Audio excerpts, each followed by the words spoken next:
Hello po, magandang buhay everyone! Ayan po ang ating menu for today's video. Magluluto tayo ng nilagang pork belly. Ayan po, nilagyan ko lang po siya ng patatas, dalawang medium na patatas. Nilagyan ko po siya ng konting luya. Meron din po siyang isang mais at meron po siyang repolyo at pechay. Ayan po, at nilagyan ko po siya ng 3 sili. Hayalin na po kayo. Umpisahan na natin ang pagluluto ng ating mainit na sabaw na nilagang pork belly. Tara! Una po, pinakuluan ko muna siya ng 10 to 15 minutes at pagkatapos pong kumulo, tinapon ko po ang unang kulo ng tubig.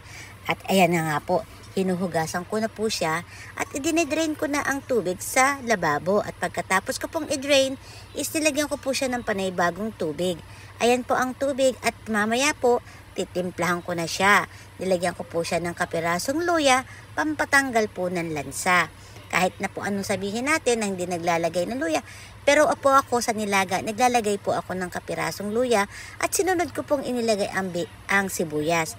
At pagkatapos ko pong inilagay ang sibuyas, isinabay ko na rin po ang aking mais kasi po habang pinakukuluan ng mais para maging matamis ang sabaw at lumambot ang mais. Habang pinakukuluan ko po siya, pinakuluan ko lang po siya ng mga 25 minutes to 35 minutes hanggang sa lumambot ang baboy.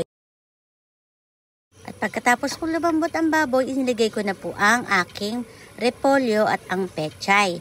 Ayan po, mga 3 to 5 minutes ko lang po siyang pakukuluan hanggang sa lumambot lang po siya. Hintayin ko lang pong kumulo ang ating pechay, ang ating tubig at ilalagay na natin ang pechay 2 to 5 minutes lang po siya. At pagkatapos nun, papatayin ko na siya.